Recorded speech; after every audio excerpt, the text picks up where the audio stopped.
प्रसिद्ध वैज्ञानिक Albert Einstein ने कहा था, चिंता व्यक्ति के प्रति नहीं बल्कि समस्याओं के प्रति होनी चाहिए। और आज हम एक ऐसी ही जटिल संवैधानिक समस्या पर बात करने वाले हैं जो आजकल काफी सुर्खियों में है। ये राष्ट्रपति और राज्यपालों की शक्तियों से जुड़ा विवाद है। हाँ, खासकर विधेयकों पर सहमति देने को लेकर, है ना? बिल्कुल। विधानमंडलों द्वारा पारित विधेयकों पर सहमति देने की उनकी शक्तियों पर हमारी आज की ये जो चर्चा है, ये इंडियन एक्सप्रेस में छपे एक काफी विस्तृत विश्लेषण पर आधारित है। देखिए, मामला ये है कि सुप्रीम कोर्ट में आजकल एक महत्वपूर्ण रेफरेंस पर सुनवाई चल रही है। हाँ, जो राष्ट्रपति द्रौपदी मुर्मू जी ने भेजा है। जी, संविधान के अनुच्छेद 143(1) के तहत। अच्छा, ये वही अनुच्छेद है जिसके तहत राष्ट्रपति सुप्रीम कोर्ट से सलाह मांग सकते हैं? हाँ, बिल्कुल, किसी भी सार्वजनिक महत्व के कानूनी या तथ्यात्मक सवाल पर। और इस रेफरेंस ने आप कह सकते हैं कि कार्यपालिका और न्यायपालिका के बीच शक्तियों के संतुलन पर एक बड़ी बहस छेड़ दी है। और सिर्फ वही नहीं, हमारे संघीय ढांचे पर भी इसका असर दिखता है। सही कहा। ये विषय देखिए, यूपीएससी की तैयारी करने वालों के लिए तो बहुत ही महत्वपूर्ण है। हाँ, इंडियन पॉलिटी और गवर्नेंस के लिहाज से। और मेरे ख्याल से हर नागरिक के लिए भी जानना जरूरी है जो हमारे देश की संवैधानिक व्यवस्था को, उसकी बारीकियों को समझना चाहता है। बिल्कुल। तो चलिए फिर शुरू करते हैं, इस पूरे मामले को परत दर परत समझते हैं। हाँ, बिल्कुल। तो शुरुआत कहाँ से हुई? ये मामला उठा कैसे? देखिए, इसकी जड़ें जाती हैं इसी साल अप्रैल में। सुप्रीम कोर्ट ने एक फैसला दिया था। अच्छा। वो तमिलनाडु के राज्यपाल RN रवि से जुड़ा मामला था। उन पर आरोप था कि उन्होंने 10 विधेयकों पर सहमति देने में बहुत ज्यादा देरी की। और कोर्ट ने उस देरी को असंवैधानिक माना था। जी हाँ, बिल्कुल। कोर्ट ने कहा कि ये देरी ठीक नहीं है, ये असंवैधानिक है। और मुझे याद है, उस फैसले में कोर्ट ने सिर्फ देरी को गलत नहीं ठहराया था, कुछ और भी किया था उन्होंने। हाँ, आपने सही पकड़ा। कोर्ट ने संविधान के अनुच्छेद 142 का इस्तेमाल किया। अनुच्छेद 142, ये तो कोर्ट की विशेष शक्तियां हैं ना? बिल्कुल, पूर्ण न्याय करने के लिए। तो कोर्ट ने इन शक्तियों का इस्तेमाल करके न सिर्फ उन पेंडिंग बिलों को एक तरह से सहमति दे दी, बल्कि भविष्य के लिए राज्यपालों और राष्ट्रपति के लिए विधेयक मिलने के बाद कार्रवाई करने की एक, आप कह सकते हैं, समय सीमा जैसी चीज तय कर दी। अच्छा, यहीं से फिर मामला गर्मा गया होगा। एग्जैक्टली। तो राष्ट्रपति जी ने जो सलाह मांगी है अनुच्छेद 143 के तहत, उसका मुख्य बिंदु क्या है? मतलब वो क्या जानना चाहते हैं कोर्ट से? मूल सवाल यही है, क्या सुप्रीम कोर्ट के पास ये अधिकार था कि वो इस तरह की समय सीमा तय कर दे?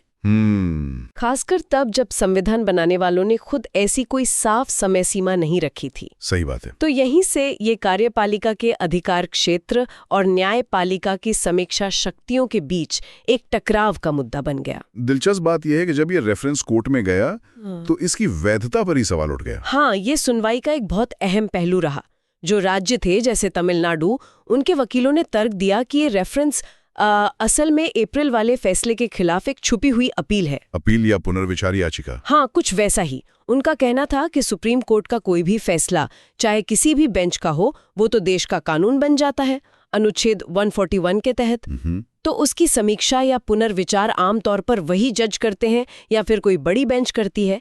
ऐसे राष्ट्रपति के रेफरेंस के जरिए एक अलग बेंच के सामने लाना ठीक नहीं है। और वरिष्ठ वकील अभिषेक मनु सिंघवी ने भी तो कुछ कहा था इस बार, स्टारे डिसाइसिस का जिक्र किया था शायद। जी हाँ, बिल्कुल। स्टारे डेसिस मतलब जो पहले के न्यायिक निर्णय हैं उनका सम्मान करना।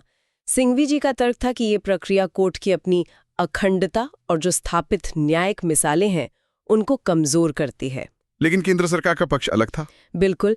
केंद्र सरकार की तरफ से सॉलिसिटर जनरल तुषार मेहता ने जोर दिया कि अनुच्छेद 143 के तहत सलाह देने का जो अधिकार क्षेत्र है कोर्ट का, वो अपील या पुनर्विचार से एकदम अलग है। अच्छा। उनका कहना था कि इसका इस्तेमाल संवैधानिक मामलों में अगर कोई संदेह है तो उसे दूर करने के लिए किया जा सकता है, भले ही उस मुद्दे पर पहले कोई फैसला आ भी चुका हो। चलिए, ये तो हुई रेफरेंस की वैधता की बात। अब आते हैं उस मूल संवैधानिक सवाल पर जिसके इर्द गिर्द ये पूरी बहस है, राज्यपाल की शक्तियां विधेयकों पर सहमति देने के मामले में। हाँ। क्या राज्यपाल राज्य मंत्रिमंडल की सहायता और सलाह मानने के लिए बाध्य हैं या उनके पास अपना कुछ विवेकाधिकार भी है? यही सबसे बड़ा सवाल है इस पूरे मामले का। देखिए, जो राज्य हैं उनका पक्ष आधारित है संविधान के अनुच्छेद 163 पर। ये अनुच्छेद कहता है कि राज्यपाल को सहायता और सलाह देने के लिए एक मंत्री परिषद होगी, मुख्यमंत्री जिसके मुखिया होंगे। हाँ। हालांकि अनुच्छेद ये भी कहता है कि कुछ मामलों में राज्यपाल अपने विवेक से काम कर सकते हैं, लेकिन राज्यों का जोर इस बात पर है कि लोकतंत्र में जनता की इच्छा सबसे ऊपर है, जो चुनी हुई सरकार के जरिए सामने आती है। बिल्कुल, और राज्यपाल उसे अनदेखा नहीं कर सकते। और ये बात सुप्रीम कोर्ट के भी पिछले कई फैसलों से मेल खाती है, जिनमें हमेशा चुनी हुई सरकार की भूमिका को ही प्राथमिकता दी गई है। लेकिन केंद्र सरकार, उनका नजरिया तो इससे काफी अलग लगता है। वो राज्यपाल की भूमिका को कैसे देखते हैं? हाँ, केंद्र का तर्क है कि राज्यपाल का पद सिर्फ एक औपचारिक रबर स्टैंप या डाकिया जैसा नहीं है। अच्छा। संविधान ने उनकी एक खास और महत्वपूर्ण भूमिका तय की गई है। सॉलिसिटर जनरल ने संविधान सभा की बहसों का भी हवाला दिया। क्या कहा उन्होंने? उन्होंने बताया कि संविधान सभा में ऐसे संशोधन लाए गए थे जो राज्यपाल की विवेकाधीन शक्तियों को पूरी तरह खत्म करना चाहते थे, लेकिन उन्हें खारिज कर दिया गया था। ओहो, इसका मतलब ये हुआ कि केंद्र राज्यपाल को एक तरह से राज्य विधायिका और कार्यपालिका पर एक संवैधानिक चेक या नियंत्रण के रूप में देखता है। कुछ ऐसा ही लगता है। या शायद केंद्र के हितों का भी ध्यान रखे। ये तो फिर सीधे सीधे संघीय संतुलन के सवाल से जुड़ जाता है। बिल्कुल, ये फेडरलिज्म के नजरिए से बहुत ही संवेदनशील और महत्वपूर्ण बिंदु है। केंद्र का तर्क है कि राज्यपाल आमतौर पर यानी ऑर्डिनरीली तो मंत्रिपरिषद की सलाह से बंधे हैं, लेकिन हमेशा यानी ऑलवेज नहीं। उन्होंने जोर दिया कि कुछ असाधारण परिस्थितियां हो सकती हैं जहां राज्यपाल अपने विवेक का इस्तेमाल कर सकते हैं। जैसे कि कोई उदाहरण दिया उन्होंने कि एक कानून का जिक्र किया था। उस कानून ने एक तरफा तरीके से नदी के पानी के बंटवारे का समझौता रद्द कर दिया था। अच्छा, हाँ, वो मामला तो बाद में सुप्रीम कोर्ट गया था। जी हाँ, और 2016 में सुप्रीम कोर्ट ने उसे असंवैधानिक भी ठहरा दिया था। तो केंद्र का कहना था कि ऐसी स्थितियों से निपटने के लिए राज्यपाल के पास विवेकाधिकार होना जरूरी है। क्या केंद्र ने अपने इस तर्क को मजबूत करने के लिए कुछ आंकड़े वगैरह भी दिए थे? हाँ, दिए थे। उन्होंने 1970 से लेकर अब तक का डेटा पेश किया और दावा किया कि राज्यों ने जो 17,000 से ज्यादा विधेयक पारित किए, उनमें से सिर्फ करीब 20 विधेयकों पर ही राज्यपालों ने सहमति रोकी। सिर्फ 20? इतने सालों में? हाँ, और उनमें से भी 90% विधेयकों को पहले महीने के अंदर ही सहमति मिल गई थी। अच्छा।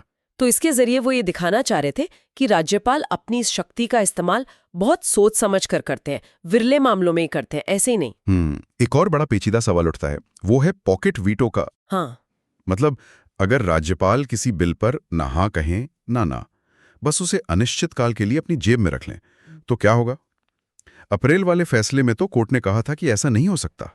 हाँ, पॉकेट वीटो का मतलब यही है कि बिल पर अनिश्चित काल तक कोई एक्शन ना लेना, जिससे वो बिना औपचारिक मनाही के ही खत्म हो जाए। तो इस पर केंद्र का क्या कहना था रेफरेंस की सुनवाई में? यहाँ केंद्र सरकार ने एक अलग ही तर्क दिया।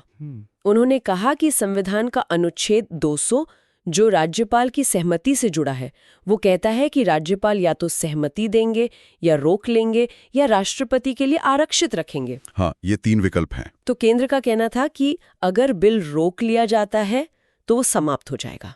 मतलब bill if withheld will fall through. क्या मतलब? कि रोकना ही एक तरह का वीटो है। हाँ, एक तरह का पूर्ण वीटो। उन्होंने इसके लिए 1935 के गवर्नमेंट ऑफ इंडिया एक्ट का हवाला दिया, जहां गवर्नर द्वारा बिल रोकना एक तरह का एब्सोल्यूट वीटो माना जाता था, और तर्क दिया कि संविधान में भी वैसी ही भाषा अपनाई गई है। अरे, इस पर राज्यों ने क्या कहा? क्या वो मानते हैं कि राज्यपाल के पास ऐसी वीटो पावर है? नहीं, बिल्कुल नहीं। राज्यों ने इसका कड़ा विरोध किया। उनकी तरफ से साफ कहा गया कि हमारे राज्यपाल वाइसरॉय नहीं हैं। उन्होंने भी संविधान सभा की बहसों का हवाला दिया और बताया कि कैसे संविधान बनाते समय राज्यपालों को पहले मिली कुछ विवेकाधीन शक्तियां जानबूझकर हटा दी गई थीं, ताकि वो चुनी हुई सरकार के फैसलों को आसानी से पलट ना सकें। एग्जैक्टली। उनका कहना था कि संविधान बनाने वालों की मंशा साफ थी कि वो राज्यपाल को ऐसी पूर्ण वीटो शक्ति नहीं देना चाहते थे। अब बात करते हैं उस समय सीमा की, जिसे सुप्रीम कोर्ट ने अप्रैल में तय करने की कोशिश की थी। इस पर केंद्र सरकार को सख्त आपत्ति थी, हरा? बिल्कुल। अटॉर्नी जनरल आर वेंकटरमणी ने तो इसे संविधान का न्यायिक संशोधन तक कह दिया। ओहो। उन्होंने कहा कि ये न्यायपालिका द्वारा संवैधानिक कामों में अतिक्रमण है, एनक्रोचमेंट है। उन्होंने ये भी याद दिलाया कि संविधान सभा में सहमति के लिए एक निश्चित समय सीमा जैसे 6 हफ्ते रखने का प्रस्ताव आया था। हाँ। लेकिन उसे जानबूझकर खारिज कर दिया गया था।